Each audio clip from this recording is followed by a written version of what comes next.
పాండవుల అంతం.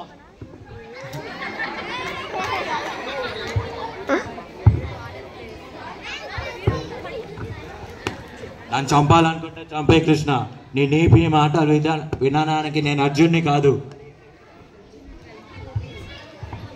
ద్రోణాచార్యుడి పుత్రుడి అయ్యుండి ఇంత నీచానికి దిగజారుతావా?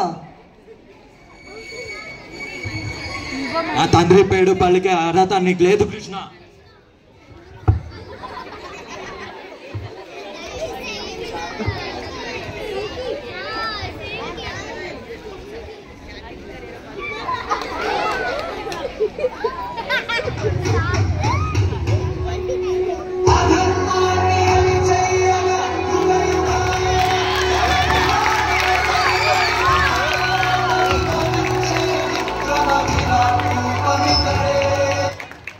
నన్ను చంపాలని వస్తే నన్ను చంపే కృష్ణ.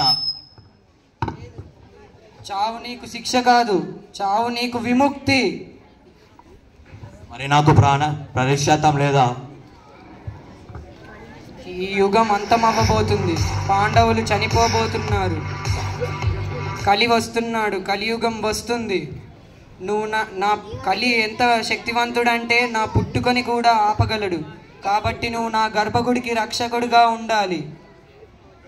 మరి నాకెలా తెలుస్తా సమయం ఎప్పుడు వచ్చేదని? ఆకాశం మొత్తం వాయు కాలుష్యంతో పెరిగినప్పుడు, గంగలో నీటి చుక్క తరిగిపోయినప్పుడు, నీ మణి నీ దగ్గరికి వచ్చినప్పుడు.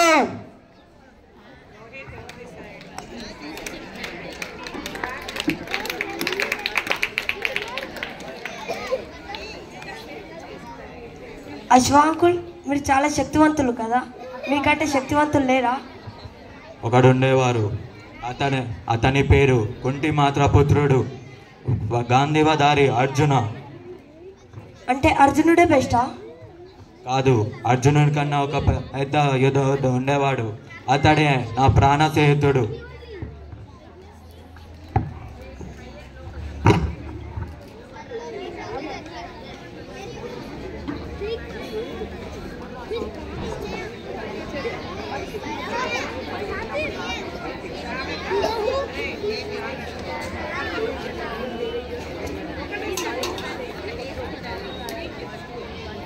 అశ్వత్థామ, మన రాత రాసే బ్రహ్మ సృష్టించిన గాంధవం ఇది. దీనిని ఎవరు అడ్డుకోలేరు. ఆలస్యమైందా ఆచార్యపుత్ర?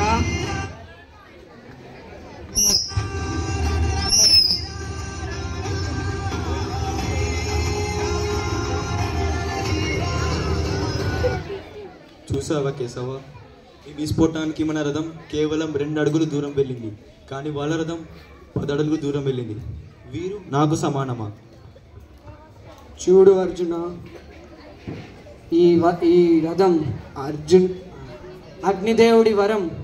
అలాగే నడుపుతున్నది ముల్లోకాలు నడిపించే నేను. అలాగే పైన కాపాడుతుంది జెండాపై కపిరాజు.